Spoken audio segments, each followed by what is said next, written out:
Bismillahirrahmanirrahim. Alhamdulillahirabbil alamin arrahmanirrahim maliki yaumiddin.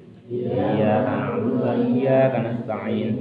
Ihdinas siratal mustaqim. Shiratal ladzina an'amta 'alaihim ghairil maghdubi 'alaihim waladdallin.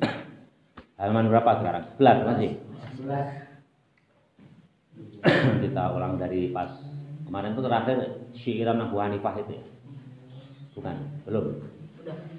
Yang bersama kolabah. Iya, itu belum ya? Udah.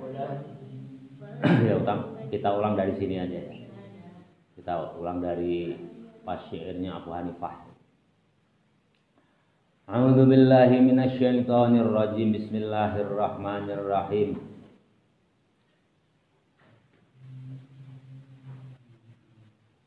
Angsadana telah membacakan Asy-Syekhul Imamul Ajalul Ustazu Qawamuddin Hamad bin Ibrahim ibnu Ismail As-Saffaru Ansari imla'an li Abi Hanifah rahimahullahu ta'ala syi'ran man talabal ilma lil ma'ad faza bi fadlin minar rasyadi faya husranin talibi linaili fadlin minal ibadi Allahumma. Sampai situ belum ya?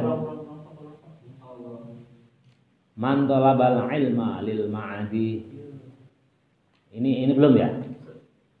Sudah ditolabab iza Allahumma illa iza.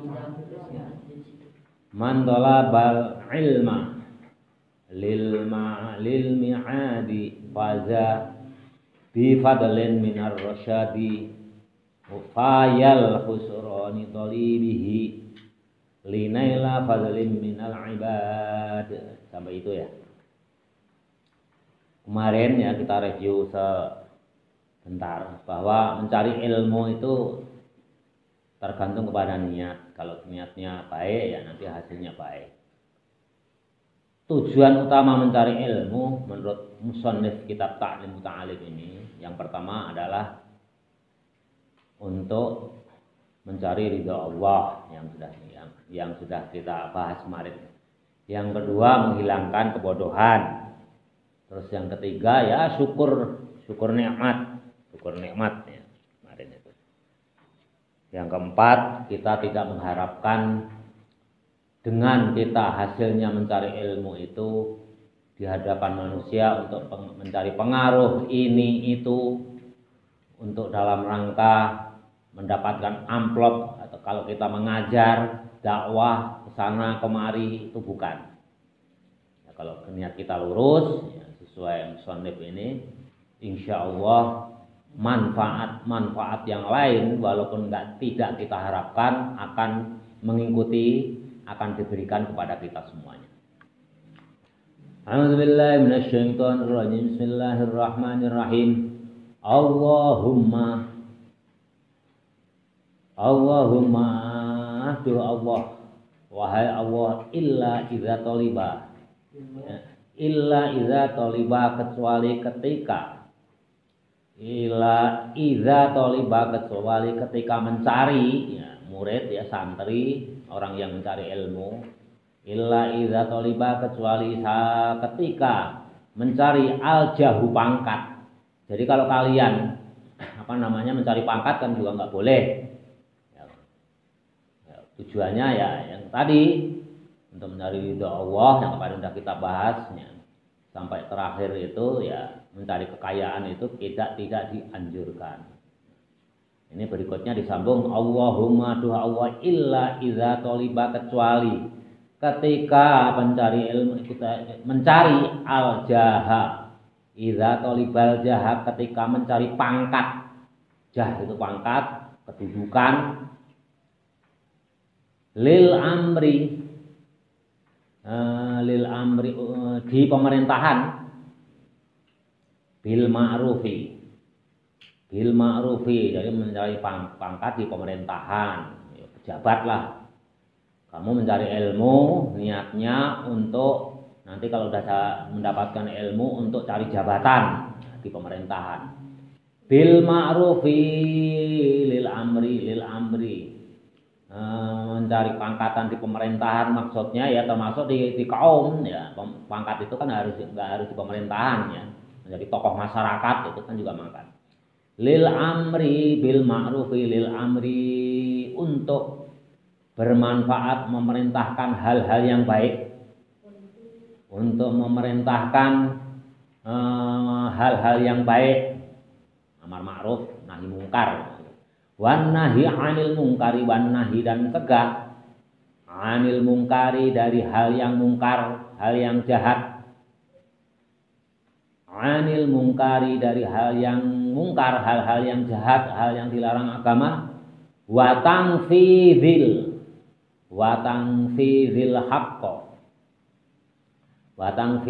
haqqo, dan yang bisa memberikan manfaat kebenaran, atau bisa juga dan yang memperjuangkan kebenaran ya, lebih elegan ya, lebih bagus. Tanfid itu memberikan manfaat, mufidun itu faidah, manfaat. Wa tangfidil haqqo, dan yang bisa memberikan manfaat terhadap kebenaran. Wa izaziddin, dan meninggikan agama. Wa izazi ad-dini, wa izaziddini, dan meninggikan agama, meluhurkan agama, meninggikan agama ya, memperjuangkan agama.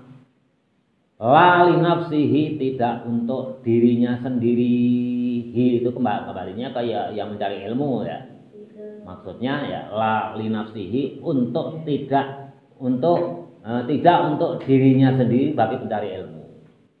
Jadi kalau kalian mencari ilmu niatnya mencari pangkat, kedudukan, niatnya tapi didasari dengan untuk amar ma'ruf nahi mungkar, yang memberikan manfaat kepada kebenaran, bisa untuk memperjuangkan kebenaran, dan bisa untuk meninggikan derajat agama Islam.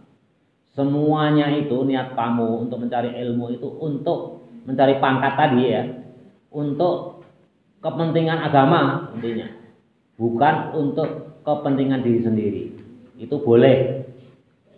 Jadi boleh. Namanya himmah, perjuangan. Orang saya ingin menjadi pejabat, boleh.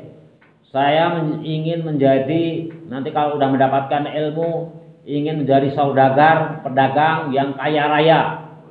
Nah, itu boleh. Kayak Abu Imam As-Sadili, Imam Malik, mazhab Maliki itu kaya raya. Imam Syafi'i berguru dari Mekah. Oleh gurunya itu disuruh ya, Muslim Az-Zani sama Sofyan As-Sauri, sana ke Madinah temui Imam Malik. Beliau seorang yang alim. Dari Imam Malik itu mencari yang madhab Hanafi. Beliau bertanya Imam Syafi'i, ya Tuan Guru Imam Malik, apakah ada muridnya Imam Hanafi itu yang masih hidup? Dijawab oleh Imam Malik, kenapa? Kamu memang ingin berguru kepadanya?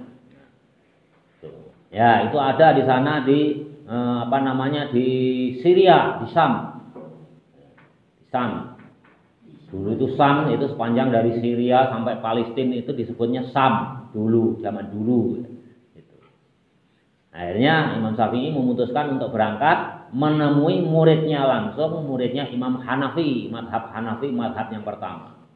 Itu Imam Malik itu membekali kepada Imam Syafi'i, karena Imam Malik itu kaya raya. Nih saya bekali. Tadinya yang Imam Syafi'i ini madhabnya ini madhab orang yang nggak punya. Setelah ketemu Imam Malik itu berubah. Ternyata kaya raya itu baik, karena tanpa harta orang tidak akan bisa berjuang. Ya. Agama tidak akan ada yang mampu membiayai, apalagi kalau jihad itu butuh dananya itu sangat besar sekali. Untuk itu yang tadinya Imam Syafi'i itu madhabnya itu zuhud, akhirnya berubah, saya juga harus kaya raya seperti Imam Malik. Imam Malik itu juga sama, kalau ngitung uang dinar itu di ruang tamu, bukan di kamar, supaya apa? Santrinya, tamunya itu melihat semua. Bukan pamer, bukan. Karena himmah, karena niat tadi.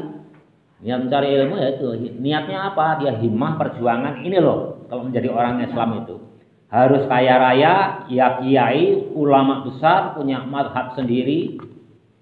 Tapi harta juga banyak. Nah, harta ini adalah bukan untuk kepentingan diri sendiri. La li nafsihi. Ya, di sini disebutkan la li nafsihi, bukan untuk kepentingan diri sendiri ya. Untuk diri sendiri apa sih? Cukup untuk makan, cukup mau beli baju itu enggak seberapa banyak. Kayak bapak aja udah cukup. Tapi kalau untuk perjuangan Islam, ada murid yang pintar yang harus dibiayai. Siapa kalau bukan orang yang kaya? Nah, Imam Malik ini lengkap. Alim, muridnya banyak, alim-alim juga, kaya raya. Nah, Imam Syafi'i ini mau belajar ke muridnya Imam Hanafi itu di Syam itu dikasih bekal, ngasih bekal itu. Dan Imam Syafi'i berguru kepada Imam Malik itu berapa umurnya? 13 tahun. Baru umur 13 tahun dari Mekah ke Madinah menerima Imam Malik itu umur 13 tahun. Konon ada riwayat yang meriwayatkan konon baru 9 tahun, tapi yang lebih kuat 13 tahun. Itu namanya kitab Al-Muwatta. Kalau Quran, hadis, Sahih Bukhari udah jelas. Imam Syafi'i itu umur 6 tahun udah hafal Quran, umur 9 tahun Sahih Bukhari, Muslim, Kutubus Sittah itu udah hafal. Kalian hafal apa? Umur 13 tahun belum berguru kepada Imam Malik, Imam Syafi'i itu sudah hafal Al-Muwatta. Kitabnya yang dikarang oleh Imam Malik. Kenapa disebut kitabnya itu Al-Muwatta? Artinya Al-Muwatta itu adalah yang telah dipahami, dipelajari, disetujui oleh 70 ulama besar di Madinah. Jadi sebelum Muwatta itu beredar, itu dipelajari dulu oleh 70 ulama-ulama besar berjumlah 70 di Madinah. Oh, akhirnya bagus ya Imam Malik, silahkan. Nah, makanya disebut Al-Muwatta, artinya telah disetujui oleh 70 ulama. Ini luar biasa Imam Malik. Nah, Imam Syafi'i udah hafal Al-Muwatta itu, padahal belum ketemu dengan Imam Malik. Setelah sampai Madinah, Imam Syafi'i itu yang dituju itu rumahnya. Konon di satu riwayat pas sampai sana itu pas waktunya sholat asar. Jadi Imam Syafi'i udah sholat asar yang tidak menuju ke masjidnya, tapi menuju ke rumahnya. Beliau Imam Syafi'i itu yang konon masih anak-anak umur 13 tahun seumur kalian, itu berdiri aja di depan pintu Imam Syafi'i itu. Berdiri. Nah, itu Imam Malik. Imam Malik itu sudah ada di rumah, udah pulang dari masjid. Karena udah pada asar, tok, diketok pintunya. Siapa di luar? Syafi'i dijawab. Setelah salam ya sebagai orang yang bertamu. Mau apa? Mau belajar. Dari mana? Dari Mekah. Yang nyuruh oleh guru saya, yakni Syekh Muslim Al-Jani dan Sufyan As-Tsauri. Menjawab Imam Syafi'i. Lantas modal kamu apa? Kalau hanya referen 2 guru itu. Ya Syekh, saya telah hafal kitabmu, kitab Al-Muwatta. Kaget Imam Malik itu. Anak 13 tahun udah hafal kitab Al-Muwatta. Kalau hafal Quran itu konon katanya itu lebih mudah dibandingkan menghafalkan kitab-kitab yang tebal yang hadis itu. Itu lebih mudah. Tapi kalau kitab-kitab hadis itu konon yang hafal itu katanya lebih sulit. Kaget, hanya diterima, masuk. Ya, pas waktu itu di rumahnya itu Imam Malik itu menghitung uang, menghitung dinar. Imam Syafi'i kaget itu Imam Syafi'i itu, loh kiai kok seneng uang. Ya. Kiai menghitung uang di ruangan tamunya dibantu oleh santri-santrinya. Bengong Imam Syafi'i itu. Ya karena bengong ya ditanya. Kenapa Syafi'i kamu kok bengong? Ya. Heran ya saya ngitung uang di ruang tamu. Ya saya heran. Anda itu seorang ulama besar tapi senang uang. Ya udah kalau gitu, kalau kamu nggak boleh, kalau kamu nggak berkenan, gimana kalau uang ini saya kasihkan ke orang kafir? Oh jangan, saya jangan dikasihkan orang kafir. Kenapa? Ya nanti kalau dipakai jahat gimana uang ini? Nah untuk itu Makanya kalau uang yang sangat banyak, kalau dikuasai oleh orang yang alim, orang yang beragama, itu sangat dianjurkan. Tapi tujuannya apa? Bukan untuk dirinya sendiri, la li nafsihi, ya. Kata musannif Ta'lim Ta'lim ini, ya. Tadi kan kata-katanya apa? Wa'izaziddin la li nafsihi, bukan untuk dirinya. Jadi uang itu bukan untuk dirinya, untuk berjuang. Makanya kenapa Islam itu kadang-kadang kita itu dipelintir ya. Kadang-kadang dipelintir oleh orang-orang kafir. Kenapa sih orang Islam itu kok seneng harta rampasan perang? Ya. Kita perang, menang, wah itu harta musuh itu kita rampas, seolah-olah orang Islam itu rakus. Ya. Betul nggak? Wah, udah musuhnya kalah, hartanya kita rampas. Ya memang itu harus kita rampas. Misalnya musuh itu punya bedil, punya senjata. Kalian perang mati-matian udah menang. Nih senjata kamu saya kembalikan. Kira-kira gimana? Nembak lagi. Nah, nembak kita lagi. Sama hartanya itu kalau kita berikan, nggak kita rampas, hartanya itu nanti dikumpulkan menyusun kekuatan untuk menyerang umat Islam lagi. Ngerti? Ya, masuk akal ya? Iya harus kita rampas, kalau enggak nanti untuk nyerang kita lagi. Sehingga semenjak Imam Syafi'i menyaksikan bahwa Imam Malik itu walaupun seorang ulama besar, gurunya dari banyak ulama, tapi menghitung dinar yang dibantu oleh santrinya itu di ruang tamu, menganjurkan. Makanya nanti ada ulama-ulama besar juga seperti Abu Hasan Asyadzili. Nah, itu juga Thariqah Asyadziliyah itu juga kaya raya, lebih kaya lagi dibandingkan Imam Malik. Tapi hartanya itu untuk perjuangan Islam. Ya.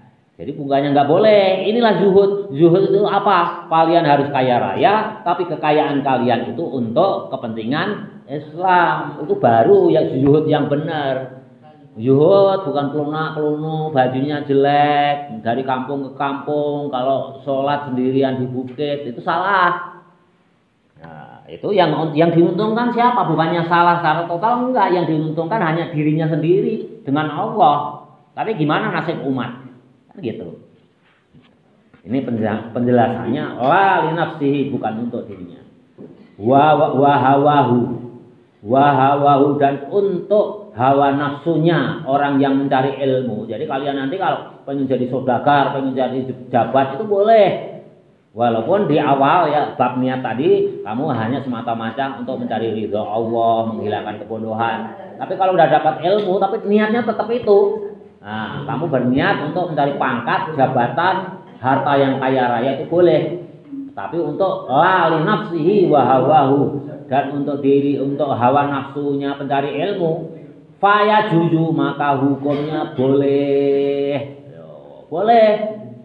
Nah, jadi ini dasarnya apa? Membolehkan ini Quran dan hadis. Ini dasar mengarang kitab ini adalah Quran dan hadis. Zalika yang demikian itu, kamu niat cari ilmu, nanti kalau udah dapat untuk mencari kepangkatan, mencari jagang ya kaya raya, jadi dokter, jadi pengusaha, itu boleh. Zalika yang demikian itu semuanya boleh. Biqadrin dengan sekiranya, mayukimu bihi, mayukimu yang dapat menegakkan bihi dengan zalika tersebut, yakni mencari kepangkatan, mencari harta yang banyak. Al-amru, bisa amar bil ma'rufi, bisa memerintahkan al-amru itu. Al-amru bil ma'ruf bisa memerintahkan hal-hal yang kebaikan, wan nahi dan mencegah anil mungkari, dari kemungkaran. Jadi dengan hartamu, dengan pangkatmu, kalian itu bisa amar ma'ruf nahi mungkar. Jelas ya? Jadi bukannya nggak boleh. Makanya ngaji itu harus tamat. Kalau hanya sepotong-potong di awalnya, wah nggak boleh hanya sekedar mencari ridho Allah, menghilangkan kebodohan. Ya, itu kan baru sepotong.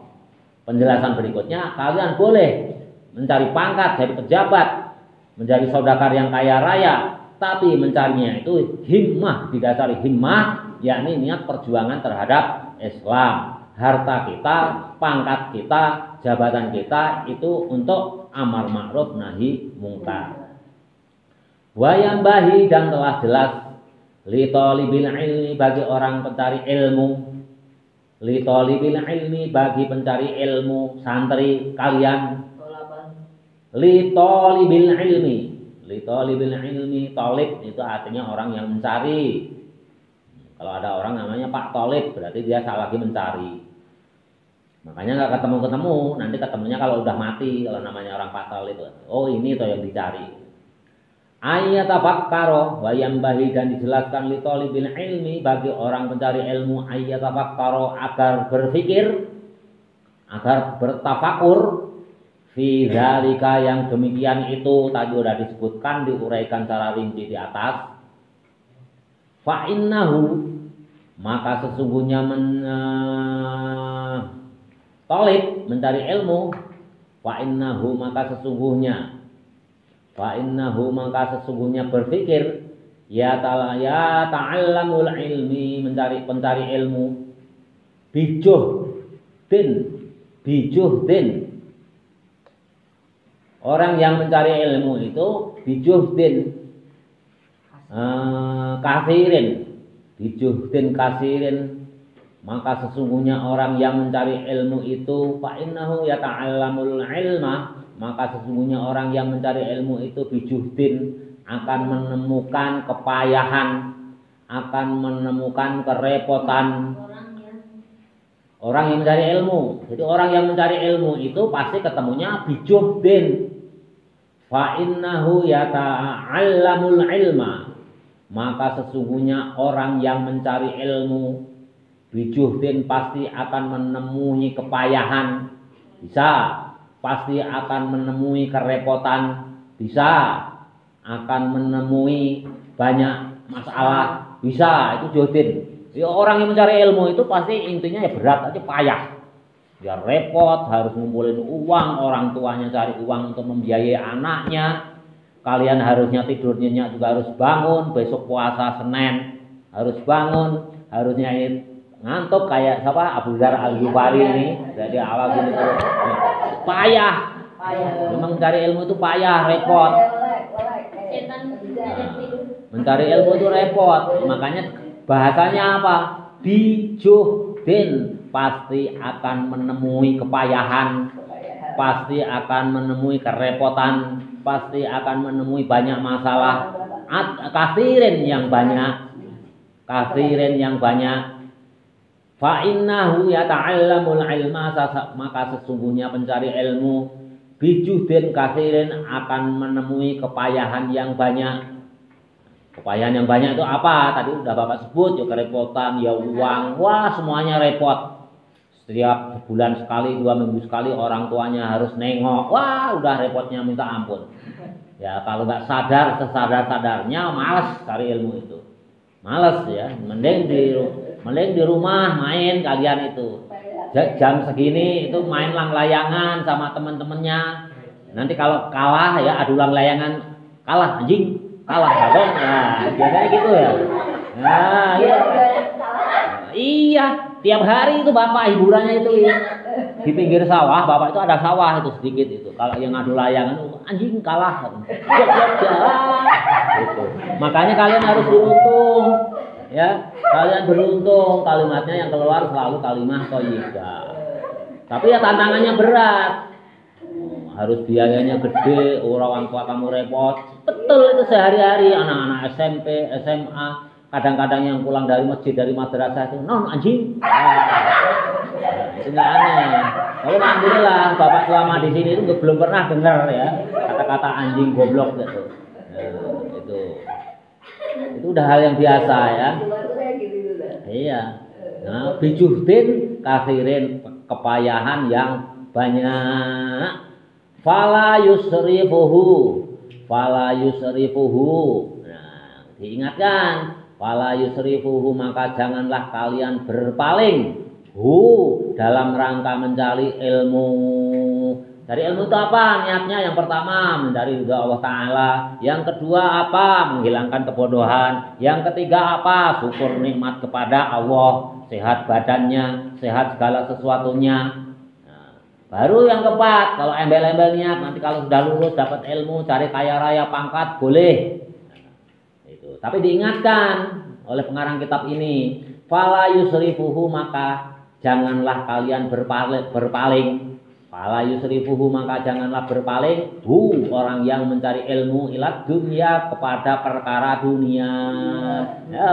Jangan perkara dunia. Boleh mencari harta kayak Imam Malik, kayak Imam Abil Hasan As-Sazili, tapi hartanya itu untuk perjuangan agama. Kayak Abdurrahman bin Auf, sahabat Rasul ya, di level sahabat. Level sahabat itu yang paling kaya raya ya Abdurrahman bin Auf sama Utsman bin Affan. Karena apa? Pernah suatu saat Abdurrahman bin Auf itu menyumbang zaman dikala itu 1000 onta.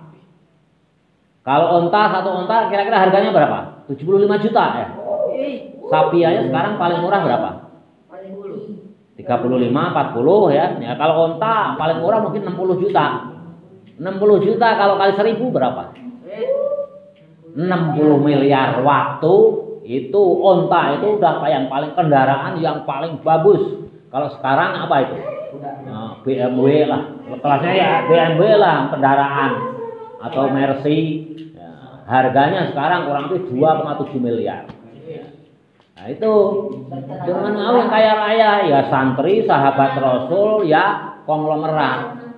Bahkan sampai Nabi Muhammad meninggal pun semua istri Rasul itu yang membiayai Abdurrahman bin Auf. Oh, ada nggak? Nanti kalau bapak mati, istri bapak berani nggak membiayai? Ini bener loh, ini riwayat itu, sohah. Jadi betul. Abdurrahman bin Auf itu sepeninggal Nabi Muhammad, istri-istri Nabi itu semuanya yang membiayai adalah Abdurrahman bin Auf.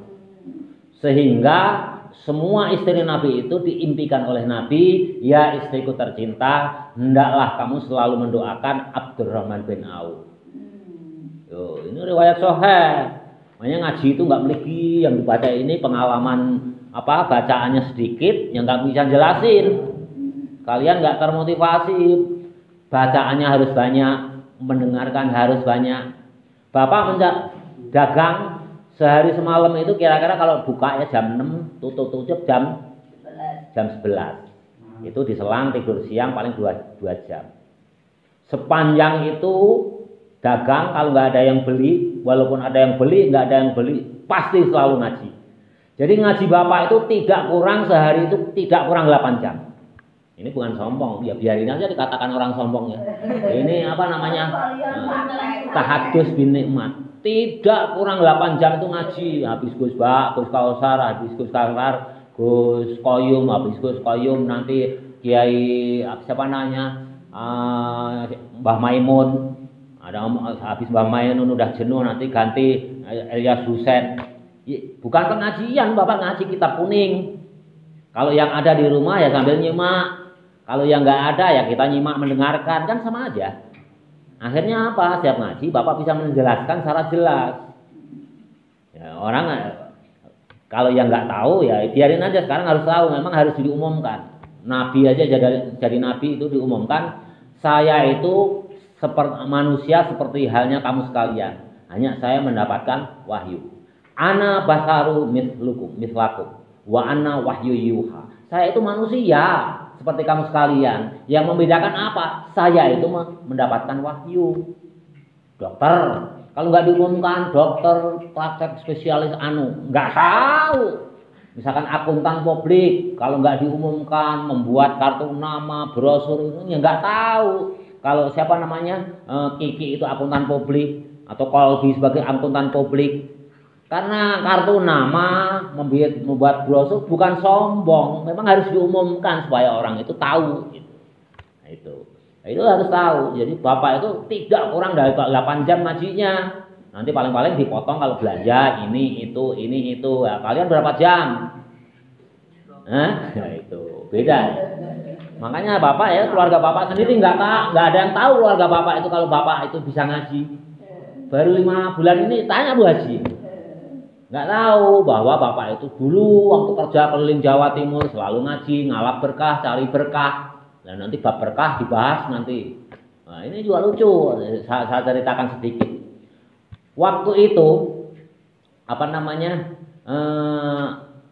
Imam Malik. masih kaitannya dengan Imam Malik. Imam Malik itu bermimpi ketemu Nabi. Ditemui oleh Nabi dalam tidurnya itu. Lantas dalam mimpinya itu, Malik, ya Rasul, tolong sampaikan salamku kepada Syafi'i. Imam Syafi'i ini muridnya Imam Malik. Wah, bangun. Besoknya ngutus muridnya, santrinya Imam Malik ini. Santriku, ini tolong kamu saya utus ke Imam Syafi'i, tolong sampaikan salam dari Nabi. Tolong sampaikan dari Nabi bahwa Malik telah bermimpi ketemu Nabi, Nabi menitip salam kepada Syafi'i. Ya santrinya itu berangkat, ketemu Imam Syafi'i. Ya Imam Syafi'i, kamu mendapatkan salam dari Rasul melalui mimpinya Imam Malik. Oh ya terima kasih, gembira, dikasih salam, titip salam Nabi. Kadang-kadang bapak salam tempel uang 100.000 aja gembira, apalagi ini salam dari Nabi ya. Pulang santrinya Imam Malik ini dengan dikasih hadiah baju jubahnya.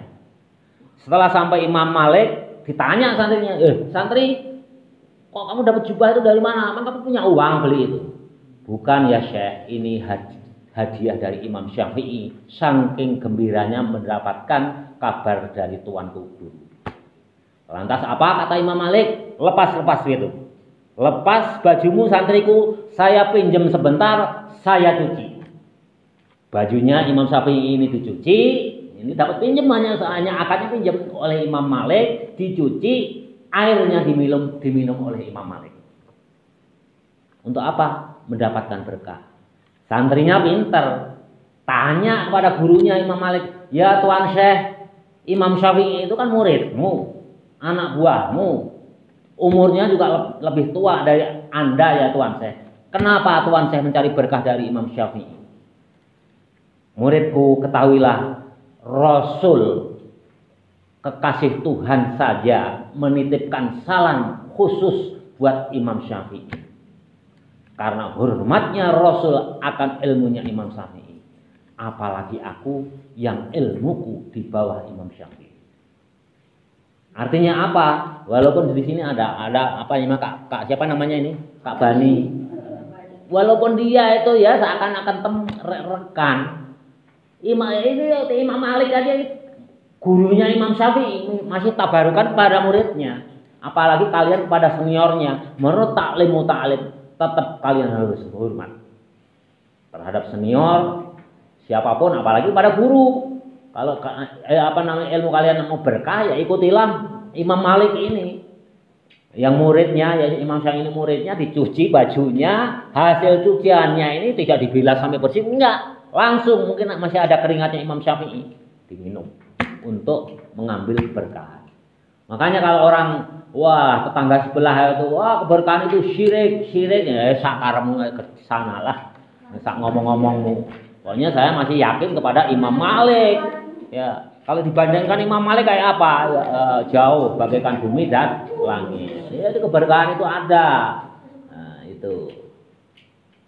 Jadi kamu diingatkan oleh musannif ta'lim fala yasrifuhu, maka janganlah berpaling kalian ya thalabul ilmi ila dunia kepada urusan dunia hakirati yang hina, yang rendah. Urusan dunia itu rendah, nggak ada apa-apanya. Nih Bu Haji ini rumahnya gede, pernah ada yang ke sana? 2 lantai, mati nggak dibawa, sama dengan yang bapak bawa. Ya, belum tentu nanti mati ada yang nungguin. Ya, kejadian. Kita semuanya nggak tahu akan nasib kita. Karena apa? Urusan dunia itu hina. Urusan dunia itu hina. Ada orang yang mati-matian pesan orang kaya raya, ini cerita ya. Pokoknya tungguin lah ini kamu saya bayar, ini orang tua aku gini. Akhirnya matinya pagi ketahuan malam. Padahal nyawa orang dengan tujuan kalau ada apa-apa supaya ketahuan. Kan kehendak Allah kan lain dengan kehendak kita ya. Jadi kita nggak akan tahu. Dunia itu hanya hina. Makanya kalau kalian boleh harus, kalau bahasa Bapak kalian harus jadi orang yang kaya raya atau menjadi pangkat, pejabat atau pengusaha, kontraktor yang kaya raya banyak uang, tapi untuk amar ma'ruf nahi mungkar sesuai yang di kitab ini. Bukan hanya untuk kalian poya-poya, wah tiap 3 bulan sekali umroh, nah nanti 3 bulan lagi umroh, 3 bulan lagi umroh, dihisap kalian. Mending kayak Uwais Al-Qarni aja, zuhud beneran, punya baju juga hanya satu, kalau malam tidak pernah pegang uang, sehingga mau yang dihisap apa? Kalau kalian nggak mau dihisap ya baju itu satu aja, malam mau tidur jangan ada uang. Kalau malam di rumah kalian masih ada uang, nanti pasti dihisap. Makanya mazhabnya Uwais Al-Qarni itu baju ya hanya satu. Kalau makan ngambil dari tempat sampah itu udah pasti ikhlas. Ya. Malam kalau masih pegang uang pasti disedekahkan. Udah pasti nggak akan dihisap gitu. Tapi kalau saya nggak mau hidup sekali di dunia kok sengsara-sengsara amat. Ya. Ini orang itu mazhabnya macam pilihannya itu masing-masing diserahkan oleh Allah itu kepada kita. Tapi semuanya harus di atas himmah perjuangan Islam. Pilihan-pilihan mau zuhud yang beneran juga harus dilandasi untuk Islam, yang menjaga supaya Islam itu tegak, ya semuanya sama. Nah itu untuk iqamatiddin. Tadi di kitab ini apa istilahnya tadi? Di atas tadi disebutkan mayuqimu bihil amru bil ma'ruf, yang bisa menegakkan amar ma'ruf nahi mungkar. Ad-dunya ila dunya, kepada dunia, fala yusrifuhu, maka hendaklah kalian pencari ilmu itu jangan berpaling ila dunia, kepada urusan dunia, al-haqirati, yang hina, yang rendah, al-qalilati, yang sedikit, al-faniyati, yang rusak. Dunia itu sedikit, mau banyak mau sedikit juga tetap aja sedikit. Dunia itu, urusan dunia itu hanya sedikit. Hiya dunya syi'run, ini ada syair, ini ada syair lagi. Ya, hiya dunya aqallu minal qalili wa ashiquha adzalu minaz zalili, tusimmu bisihriha qauman wa tu'mi fahum muta'ayyaruna bila dalilin. Bila dalili. Nanti kamu susun, kamu petil-petil ya, kamu ambil-ambil ya. Kalau santri harus apa namanya? Harus apa? Inisiatif. Kumpulkan, kamu tulis sendiri. Mana oleh-olehmu dari pesantren Ranca Kemit? Ini Pak, ini mah tulisan saya berupa syair dari Taklim Muta'alim. Ditulis di petil-petil, mana ya syairnya, kamu tulis, kamu pindah. Khusus syair dari kitab Taklim Muta'alim, pasti membawa berkah lebih. Karena itu tulisan tangan kalian, ya. Tulis, daripada main bola terus tulis mana yang syairnya dari Taklim Muta'alim, kumpulin. Banyak syair ini. Nanti untuk oleh-oleh mamahmu sama bapakmu. Ini Pak, Mah, oleh-oleh saya dari pesantren Ranca Kemit berupa syair yang saya kumpulkan dari kitab Taklim Muta'alim. Lebih berkah, luar biasa ini musonif ini. Pasti mendoakan ya. Bismillahirrahmanirrahim. Mana tadi? Syair ya. Hiyat dunya. Hiyat dunya, dunya itu, dunia itu, ini dunia, enggak boleh. Jadi hiya itu bisa kamu rubah maknanya menjadi itu. Kan enggak merubah makna. Ini dunia, dunia ini, dunia itu. Kan enggak berubah makna ya. Aqallu, sedikit, minal qalili, dari hal yang sedikit. Dunia itu ya sedikit dari hal yang sedikit, sedikit sekali. Sak menel cek orang Sunda. Sak menel lelel itu nyanyian Sunda ada yang hafal enggak?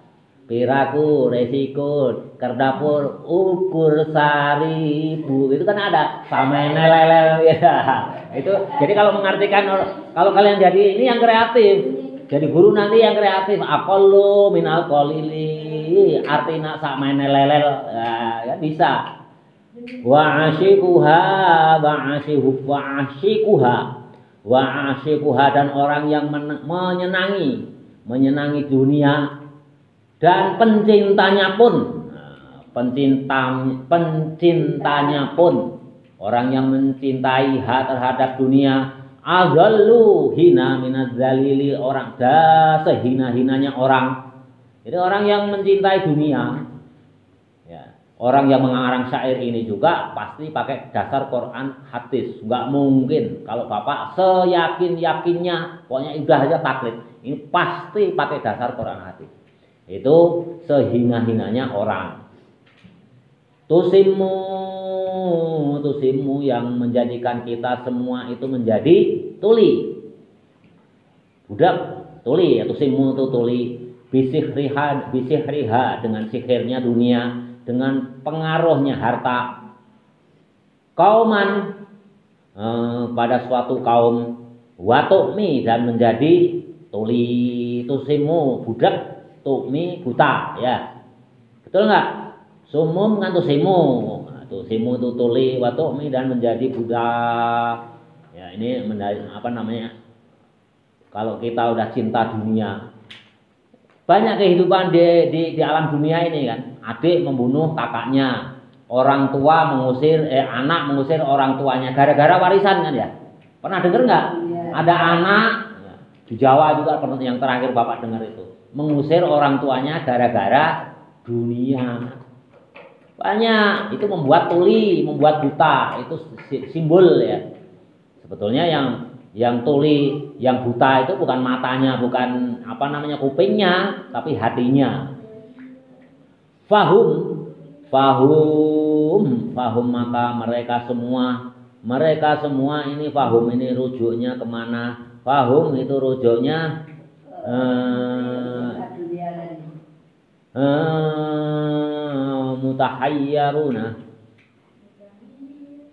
mutahayyaruna ini menjadi bingung. Tapi hum ini rujuknya kemana? Ya kalau mengartikan enak, fahum dan maka mereka itu mutahayyaruna menjadi bingung.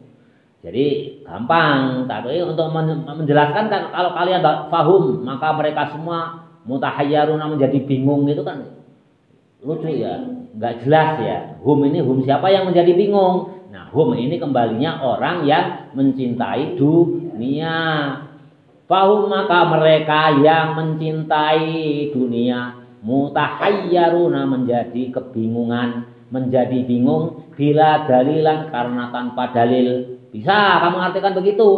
Ini lughat murni, bila dalilan dengan tanpa dalil. Tapi kalau bapak nggak gitu mengartikannya, bila dalilan tanpa arah. Orang yang bingung kan tanpa arah ya. Kalau orang tanpa dalil itu berarti tanpa arah. Bila dalilan mutahayyaruna, orang mereka itu pada bingung. Bila dalilan yang tak tahu arah, yang tanpa arah. Kalau bapak pilihnya mengartikannya begitu. Tapi diartikan bila dalilan tanpa dalil juga betul. Bisa. Orang tanpa dalil itu ya maksudnya ya nggak tahu arah. Wayang bagi dan seyugyanya dan telah terjelas banyak. Wayang bahilan wis pertelo, kalau bapak dulu Mbah Kahran gitu ngasih artinya. Wayang bahilan wis pertelo. Wayang bahi dan sayugyanya li ahlil ilmi, bagi orang ahli ilmu, Allah yadullah tidak merendahkan nafsahu dirinya, bitomai dengan tomak. Sayugyanya orang ahli ilmu itu jangan tomak. Tomak itu mengharapkan. Setiap segala sesuatu di hatinya yang ada berharap, itulah orang yang masuk kategori tomak.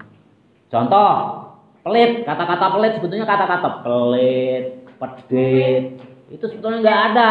Sombong, sebetulnya nggak ada. Yang ada itu hanya tomak. Pedit, pelit itu sebetulnya nggak ada. Jadi bagaikan debu ya, kalau ulama itu mengumpamakan debu di atas di atas bangunan yang licin, itu ketiup angin, itu kan pasti ke bawah. Itulah kata-kata bakhil itu sebetulnya nggak ada.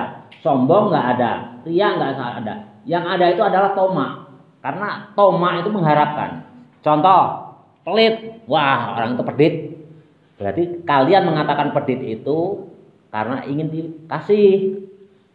Ya, wah, saya punya saudara misalkan kaya raya tapi nggak pernah ngasih pelit ya tamat. Karena kalian ingin diharapkan untuk diberi. Kenapa kalian nggak ngomong wah Pak Jokowi itu pelit? Kenapa? Kan lebih kaya. Karena kalian nggak mengharap diberi oleh Pak Jokowi atau nggak diberi oleh Inul Daratista misalkan. Tapi nggak pernah mengatakan gitu ya. Karena nggak mengharapkan. kalian mengatakan pelit itu karena kalian mengharapkan untuk diberi, itulah toma. Ria, ria itu apa artinya? Ria itu pamer. Pamer itu artinya apa? Pengen dipuji. Artinya apa? Toma lagi. Jadi ria itu hakikatnya juga toma, ingin dipuji. Nah, karena ingin dipuji, ya akhirnya ria. Kembali lagi mengharap pujian orang lain. Setiap yang mengharap berarti toma. Jelas ya, nggak usah dijelasin satu-satu ya. Toma itu kalau kamu mengharap apapun, sebetulnya yang lain itu nggak ada. Toma, bakhil, sombong, ria itu nggak ada. Yang ada itu apa? Toma. Makanya penyakit yang paling fatal itu adalah toma. Toma. Kalian jangan toma.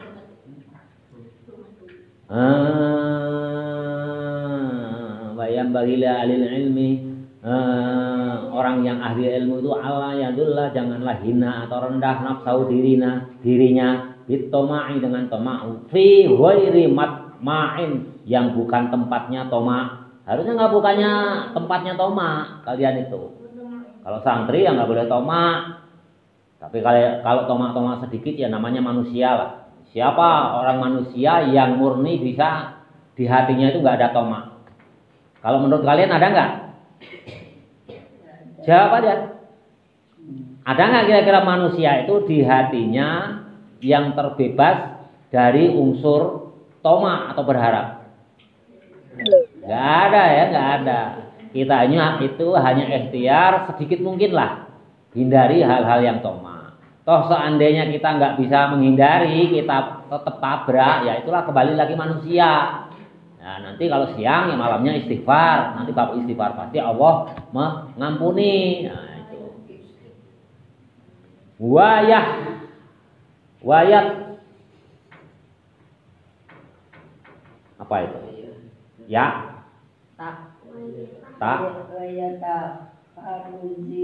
Kok nggak nyambung? Kalau wayat hari itu nggak nyambung. Wayat harizu apa artinya kan? Ini nggak nyambung kalau wayat harizu. Tahayyaro itu berubah. Tahrizu. Ini yakin ini bapak ini salah cetak ini. Mudah-mudahan bapak nggak salah. Tapi keyakinan bapak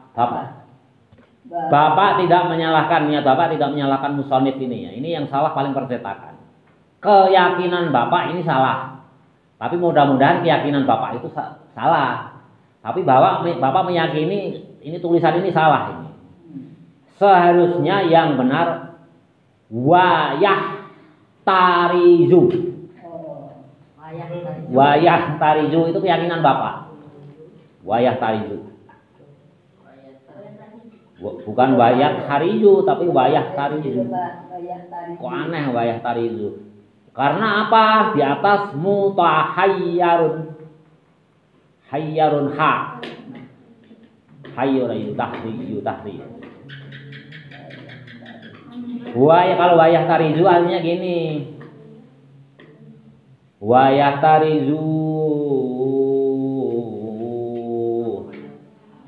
wairi matma'in karena bukannya tempatnya toma. Wayah tarizu dan kebingungan kan dari mutahayyarun tadi.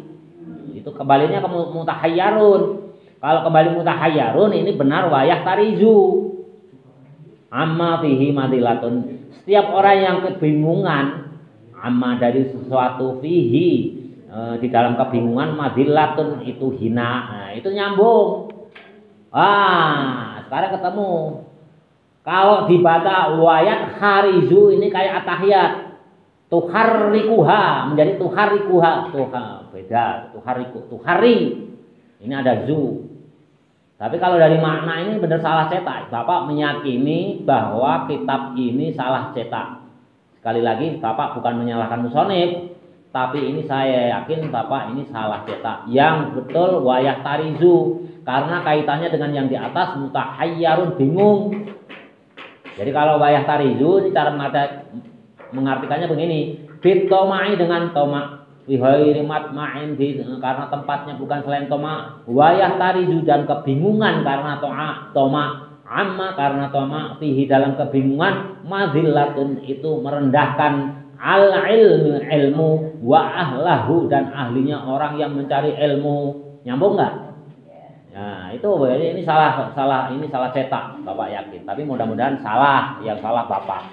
Jadi Bapak juga nggak mau menyalahkan percetakan. Tapi Bapak meyakini, kemampuan Bapak di sini meyakini bahwa ini salah cetak. Yang betul bukan wayat harizu, tapi wayah tarizu. Karena di atas itu menggunakan kata-kata mutahayyarun. Nah, itu yang mirip. A'udzubillahi minasyaitonirrajim. Bismillahirrahmanirrahim. Wa yakunu dan ada.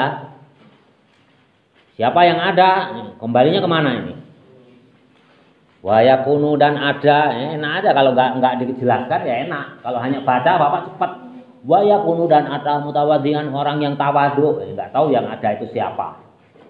Ya. Harus dijelaskan yang keadaannya tawadhu itu siapa, orang ngaji itu harus dijelaskan. Wa yakunu dan ada orang yang mencari ilmu. Ya. Mutawadhi'an itu harus tawadhu, dalam keadaan tawadhu. Tawadhu itu apa? Ya gampangnya sopan santun. Kalau ada ustadz kalian duduk di depan, kalian mau lewat, bungkukkan kepala kalian sedikit. Itu aja udah tawadhu. Nah, dari hal-hal yang lain, kalau kamu mau pinjam, maaf ustadz, dahului kata-kata maaf, itu tawadhu. Ya. Jelas ya tawadhu ya. Mutawadhi'an dalam keadaan tawadhu, wa tawadhu adapun tawadhu itu dijelaskan. Mutawadhi'an wa yakunu dan ada orang yang mencari ilmu itu atau murid atau kalian mutawadhi'an hendaklah kalian itu dalam keadaan tawadhu. Wa tawadhu dan tawadhu itu apa sih? Baina takaburi antara takabur antara sombong. Baina takaburi antara sombong. Ya, kadang-kadang kan susah ya. Wah takabur ya hati-hati. Kamu harus hati-hati. Definisi tawadhu menurut yang musannif Ta'lim Muta'alim ini perhatikan. Wat tawadhu adapun tawadhu itu adalah baina takaburi antara takabur wal mudhillati dan merendahkan diri. Jadi kalau kalian bungkuknya terlalu seperti orang sholat, itu udah bukan tawadhu lagi, itu menghinakan diri. Kalau mau lewat ya bungkuk itu sekedar bungkuk sedikit aja lah, itu kan sudah menandakan hormat. Itu etikanya gitu. Tapi kalau saya kayak bungkuk seperti merendahkan diri kayak ruku, itu udah bukan tawadhu lagi. Itu merendahkan diri namanya. Ya cukup ya bongkok sedikit lah gitu aja. Jangan sampai bongkok seperti kita melakukan sholat. Nah, itu jelas ya. Baina takaburi antaranya sombong wal muzillati dan merendahkan diri. Jadi kira-kira kalau kita mau bungkuk itu gitu. Ya kalau ucapan ya maaf Ustadz saya minjem maaf Bu Haji. Kalau berdirinya lurus sombong. Kalau berdirinya lurus ada Bu Haji, ada Ustadz, ada guru, kalian oleh Allah dicap sombong. Kalau berdirinya lurus. Misalkan kalian lewat ya. Misalkan ada ustadz atau kakak kelas, kamu gini aja.